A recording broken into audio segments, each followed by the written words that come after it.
Saludos hermanos y hermanas, un placer saludarle en este día y desearles a ustedes paz en el Señor Jesús. Nos ponemos en la presencia del Señor. En nombre del Padre, del Hijo y del Espíritu Santo. Amén. Padre Santo, te damos gracias por este día, por la oportunidad que nos da de conocer tu palabra, de profundizar en ella, de ser testigo de tu resurrección. Bendícenos hoy y bendice toda nuestra familia. A ti, Padre, te lo pedimos, por Jesucristo tu Hijo, que vive y reina por los siglos de los siglos. Amén. Hermanos y hermanas, el Evangelio de este día está tomado de San Marcos, en el capítulo 12, versículos de 35 a 37. El Señor esté con ustedes. Proclamación del Santo Evangelio según San Marcos. En aquel tiempo, mientras enseñaba en el templo, Jesús preguntó: ¿cómo dicen los letrados que el Mesías es hijo de David? El mismo David, movido por el Espíritu Santo, dice: dijo el Señor a mi Señor, siéntate a mi derecha, y haré de tus enemigos estrado de tus pies. Si el mismo David lo llama Señor, ¿cómo puede ser hijo suyo? La gente, que era mucha, disfrutaba escuchándolo. Palabra del Señor. Gloria a ti, Señor Jesús. ¿De quién es el Hijo de Cristo? Marcos nos ubica en la última semana del ministerio de Cristo en la tierra, en este evangelio de hoy. Durante este tiempo, el Señor estuvo desvelando algunos aspectos importantes acerca de cómo sería establecido su reino, así como de su naturaleza. Veamos un pequeño resumen de lo que hemos considerado hasta aquí importante en este evangelio. Primero, la entrada de Jesús en Jerusalén en Marcos 11, 1, 11. Esto significó un momento muy importante en el ministerio de Jesús.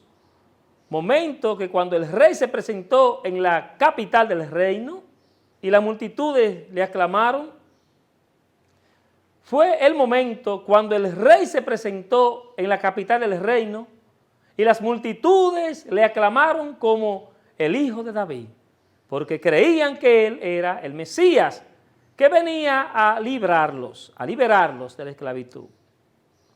Sin embargo, después de que entrara en la ciudad, en Jerusalén, fue al templo, pero no se quedó allí, sino que inmediatamente salió y pasó la noche fuera de Jerusalén.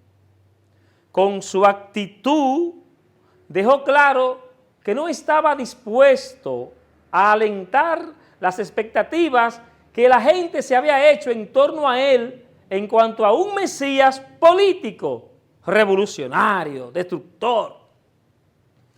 En los pasajes de la purificación del templo y de la maldición de la higuera estéril, que está en San Marcos 11, del 12 al 26, el Señor puso en evidencia que la nación de Israel necesitaba una profunda limpieza espiritual antes de que Él pudiera establecer su reino sobre ellos. En este sentido, era especialmente escandalosa la corrupción e inmoralidad de la clase sacerdotal. Luego, en el encuentro que tuvo con los principales sacerdotes, los escribas y los ancianos, Marcos 11, 27, observamos que la mayor resistencia al establecimiento de su reino se encontraba entre los líderes judíos de Israel, que no estaban dispuestos a reconocer su autoridad como Mesías. Y con la parábola que el Señor contó acerca de los labradores malvados en Marcos 12, 1, 12, anunció que en su actitud de rechazo, los líderes de Israel llegarían incluso a darle muerte, situación esa que así se presentó. Pero ese mismo hecho, que aparentemente podría ser indicio para algunos de que Jesús no era realmente el Mesías, porque murió, sería de hecho el cumplimiento de la profecía que anunciaba que el Mesías había de ser desechado por los encargados de edificación. Y recuerden, Isaías en el capítulo 53 habla de todo esto, de que moriría, que sería rechazado.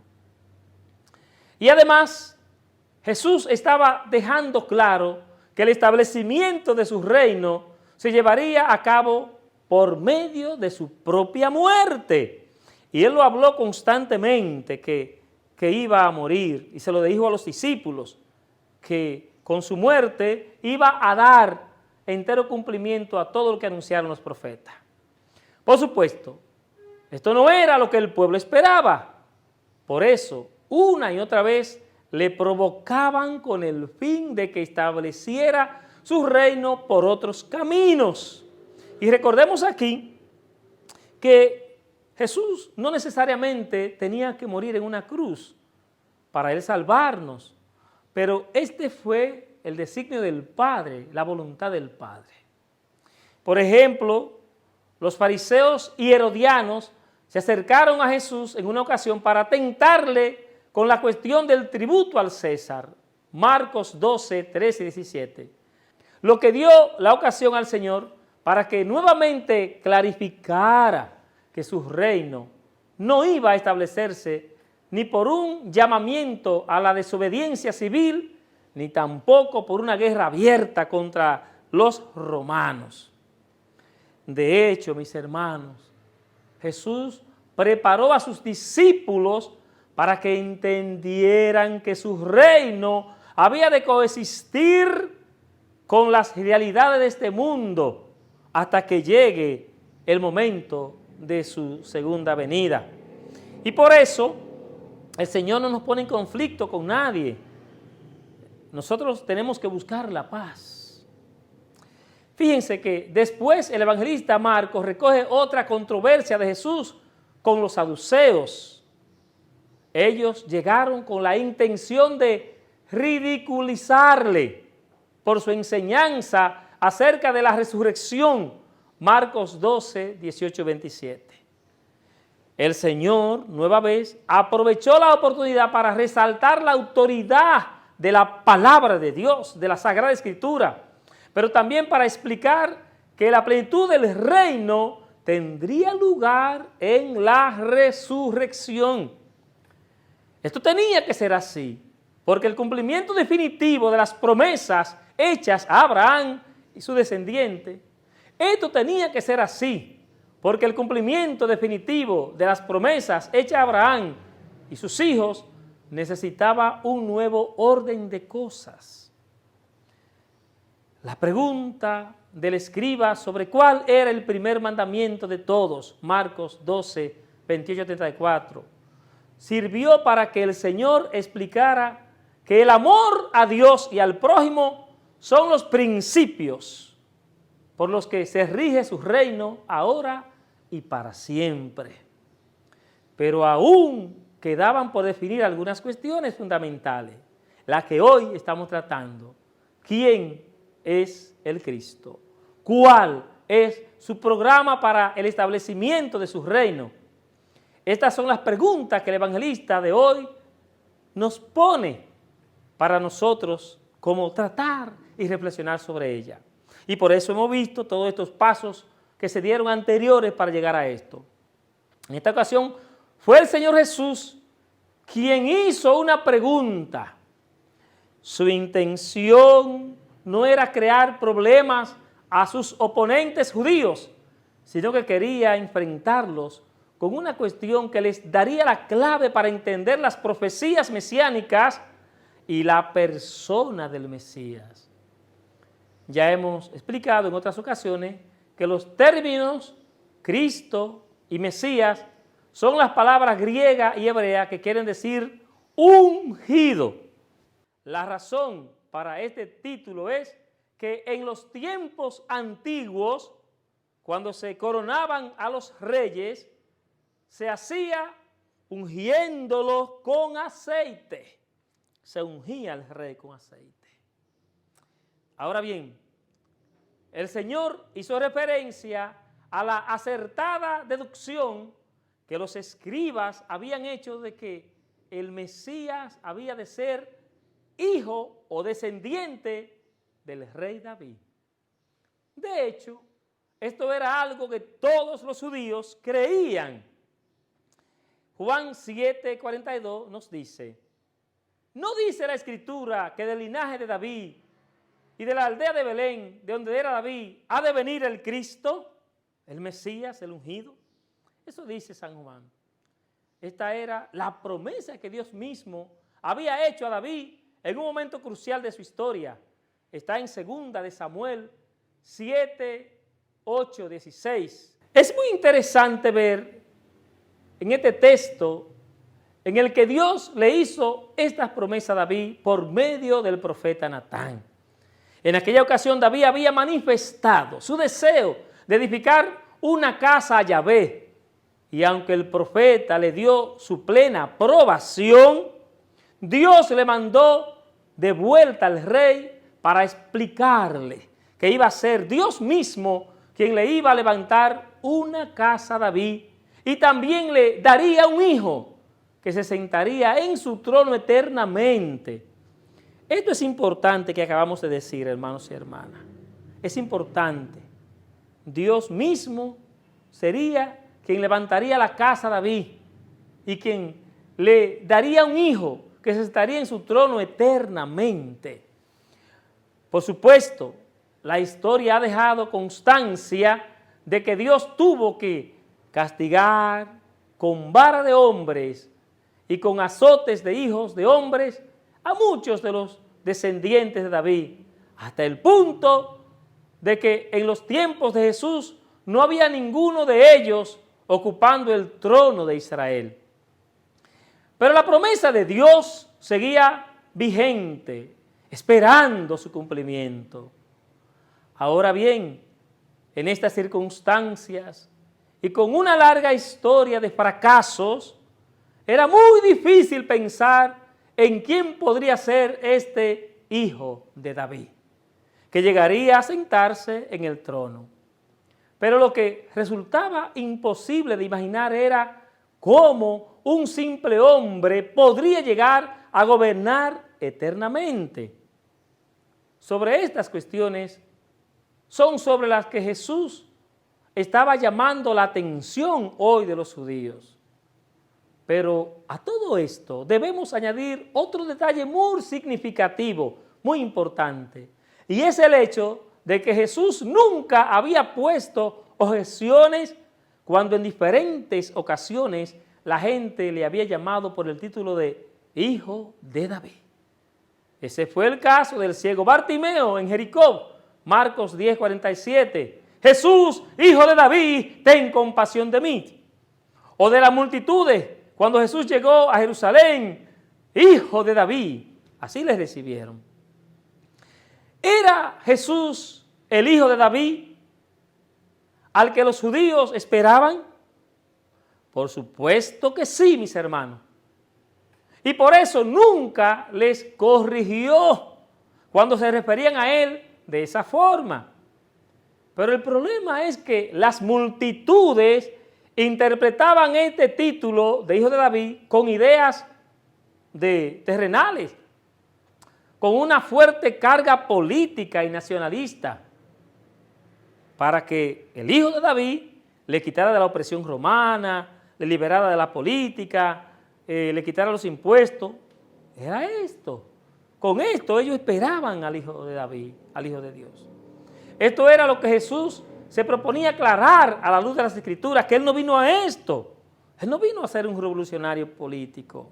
Él no vino a dividir las multitudes como se piensa, no. Así, en esos términos, no.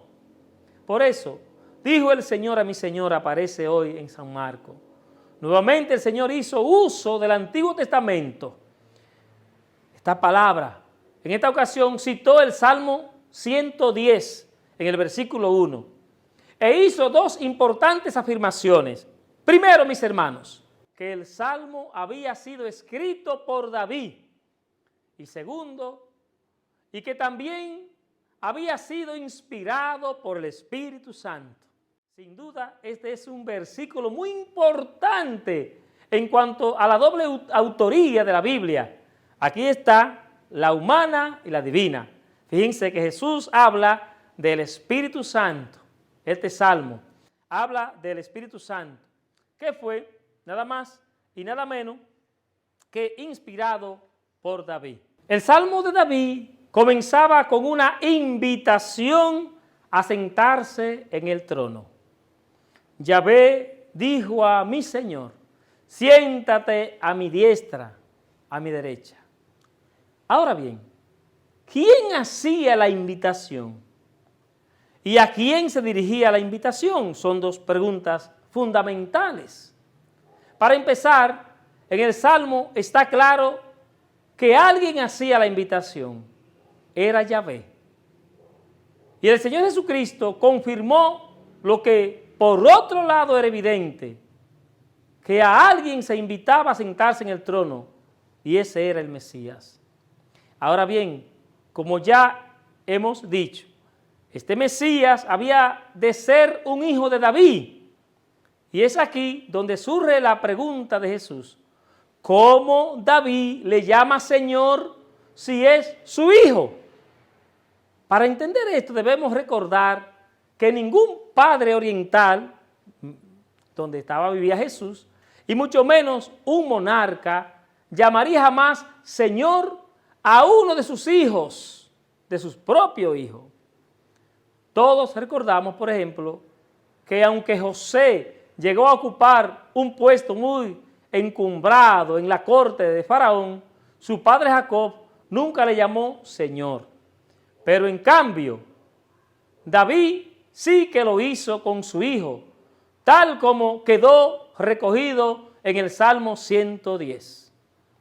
¿Quién sería este hijo al que el mismo rey David reconoce como su Señor? ¿Y cómo podría llamar Señor a un descendiente suyo que todavía no había nacido? La única explicación lógica es que el Mesías ya existiera en el tiempo en el que David había escrito el Salmo. Solo de esta manera podría dirigirse a él, pero además no debemos pasar por alto el hecho de que David se refiere al Mesías como Señor, que para los judíos era un título con el que únicamente se dirigían a Dios. Esta era una cuestión vital a la que los escribas no prestaban la debida atención. Para ellos, la preocupación principal consistía en establecer la genealogía de David, pero nunca se habían detenido a pensar sobre el carácter trascendente del Mesías.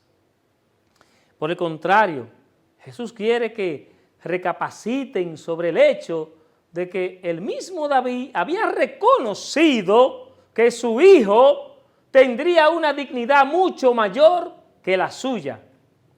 Por un lado, habría de venir del linaje de David, pero por otro, era anterior al mismo David. Era la raíz de David. El libro de Apocalipsis recoge esta doble verdad cuando el mismo Jesús se presenta como la raíz y el linaje de David. Apocalipsis 22:16. Por lo tanto, la conclusión lógica es que el Mesías tenía que ser humano, pero también divino. Como hijo de David, sería humano. Como Señor de David, sería divino. Y esta era la verdad que los escribas no habían llegado a comprender. Y es el mismo problema que tienen también los racionalistas y modernistas de nuestro tiempo. Jesús había afirmado en innumerables ocasiones que Él había existido desde la eternidad. Por ejemplo, los judíos se escandalizaron cuando les dijo que antes de que Abraham fuese yo soy, Juan 8:58. Y lo mismo les ocurrió cuando con toda claridad afirmó su filiación divina. El Padre y yo somos uno. Juan 5:18, cuando dice, por esto los judíos aún más procuraban matarle, porque no solo quebrantaba el día de reposo, sino que también decía que Dios era su propio Padre, haciéndose igual a Dios. Y igualmente Juan 10:33. Pero en cierto sentido podemos entender su reacción. Ellos habían sido educados en el estricto monoteísmo del Antiguo Testamento y las declaraciones de Jesús les parecían que rompía este principio sagrado. Y a muchos les ocurre lo mismo cuando escuchan hablar de la Trinidad, pero la idea de un Dios y tres personas ya estaba presente en las Escrituras y el Salmo 110 es un claro ejemplo de ello. A la vista de todo esto, podemos concluir que en este Salmo, Dios Padre se estaba dirigiendo a Dios Hijo, concediéndole la honrosa posición de su diestra. Entonces, ¿cuál era el programa para el establecimiento de su reino? El Salmo 110 no solo trataba sobre la naturaleza divina del Mesías, también adelantaba cuál iba a ser el programa para el establecimiento de su reino. Primero, el Salmo dice, siéntate a mi derecha, a mi diestra. La expresión siéntate a mi derecha, a mi diestra, es indicativa del incomparable honor y dignidad que Dios concede a su ungido. ¿Por qué? ¿Qué simple criatura podría ser invitada a compartir semejante posición de igualdad con Dios? Quedaba claro que aunque David había sido un gran rey, la invitación a sentarse a la diestra de Dios no se dirigió a él. En su primer discurso de la era cristiana, el apóstol Pedro explicó este pasaje diciendo que David no había ascendido personalmente al cielo para compartir el trono de Dios. La invitación se dirigía a su hijo y, según explicó Pedro, encontró su pleno cumplimiento en Jesús cuando resucitó y ascendió al cielo. Hechos 2, 34, 36. Por supuesto, Jesús no se convirtió en Señor y Cristo en el momento de su ascensión, no, porque Él siempre fue ambas cosas, porque Dios ha estado siempre. Lo que Dios estaba haciendo por medio de su exaltación era manifestar que Jesús poseía esos dos atributos y por lo tanto le otorgó la posición en el universo que es coherente con su dignidad. Pero al mismo tiempo, mis hermanos, la invitación a sentarse en el trono implicaba necesariamente que había habido un tiempo en el que el Mesías no había estado sentado a la diestra de Dios. Y sabemos que esto tuvo lugar cuando el Hijo vino al mundo para salvar a los pecadores. Él mismo lo explicó, salí del Padre y he venido del mundo. Otra vez dejo el mundo y vuelvo al Padre. Juan 16, 28. La segunda parte del versículo implica que habría un intervalo de tiempo entre su ascensión al trono y el momento en que sus enemigos serían puestos por estrado de sus pies. Siéntate a mi diestra hasta que mis enemigos queden al estrado de mis pies. Desde que Jesús ascendió al cielo, muchos se han preguntado ¿dónde está su reino? Han pasado 2000 años sin que hayamos visto evidencias de que Él haya resuelto el problema del mal. De hecho, el siglo pasado ha sido testigo del holocausto, de las purgas de Stalin, de los campos de exterminio camboyanos y de cientos de atrocidades comprobables. Ante estos hechos, cabe preguntarse si resulta creíble que Jesús sea Señor y Cristo o que su reino sea real. Pero una vez más, el Salmo tiene una respuesta importante. Nunca formó parte del programa divino que el Mesías empezara a erradicar el mal inmediatamente después de su ascensión. El Salmo anunciaba un periodo de tiempo indeterminado entre su glorificación a la diestra y la majestad y su segunda venida a juzgar a los pecadores. Y sería un grave error pensar que por esta razón Jesús no sea realmente Señor y Cristo, o que su reino no sea real. Pensemos en lo que hubiese ocurrido si inmediatamente después de su ascensión Cristo se hubiese dedicado a destruir toda forma de mal. Esto habría terminado también con toda oportunidad de arrepentimiento, de conversión, cerrando la puerta a la entrada en su reino. Pero cuán agradecidos debemos estar de Dios, porque en su misericordia ha incluido este intervalo de gracia, en el que está llamando a los pecadores a la conversión y a la fe, con el fin de que puedan reconciliarse con Dios.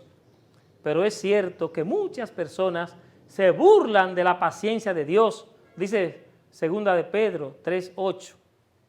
Hay gente que se burla de la paciencia de Dios, porque dice, miren, Dios no está. E incluso viendo todo esto, hacen mucho daño. La paciencia de Dios no debería servir para que los hombres y mujeres duden de la realidad del juicio venidero, de la escatología final, sino más bien para que se acojan a la oferta de la gracia divina y así se salven. Es decir, nosotros tenemos que considerar este tiempo un tiempo de bendición también. Pero a muchas personas les resulta difícil pensar que el mismo Cristo que en los evangelios aparece con un carácter compasivo y que dio su vida en una cruz para salvar a los pecadores, sea al mismo tiempo quien se sentará en el trono divino para juzgar a los pecadores. Pero esta es una verdad ampliamente afirmada en las Sagradas Escrituras. Hechos 10:12 lo dice, que Él nos juzgará. Filipenses 2:5-11 también lo dice. Finalmente, cada hombre tiene que tomar una decisión entre estas dos opciones, o unirse a Cristo mediante la fe y la conversión, o ser destruido. Y así hablan las Sagradas Escrituras. El evangelista nos muestra que la reacción de las multitudes era muy diferente a la de los líderes judíos. Esto había sido así desde el comienzo del ministerio público de Jesús. La razón era que los escribas no transmitían la verdad de las Escrituras como el Señor lo hacía. Además, recordemos, cuando Cristo hablaba del programa divino para el establecimiento de su reino, todo encajaba perfectamente. Había una coherencia innegable. Pero no debemos pensar que los líderes judíos no escuchaban también a Jesús. Por supuesto que lo hacían. De hecho, mis hermanos, cuando el sumo sacerdote interrogó a Jesús, no solo le preguntó si él era el Cristo, también añadió el Hijo de Dios. Es evidente que ellos habían llegado a entender la explicación que Jesús había hecho de que el Cristo tenía naturaleza divina. Notemos que en su contestación el Señor utilizó también el mismo Salmo 110 para afirmar que efectivamente Él era el Cristo. Esta fue la razón por la que el sumo sacerdote le condenó a la muerte. Esto es lo que nos explica hoy San Marcos. San Marcos nos deja bien claro que Jesús es el Señor, es el Mesías, y aquel de quien David dijo que era el Cristo, era Jesús. Era Jesús.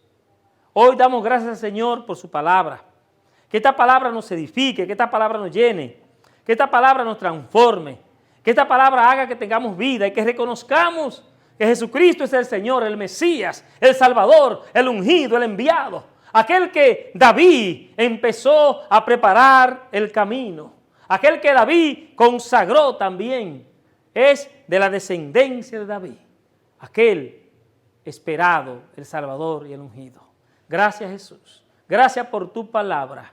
te bendecimos en este día y te glorificamos. A ti que vives y reinas por los siglos de los siglos. Amén.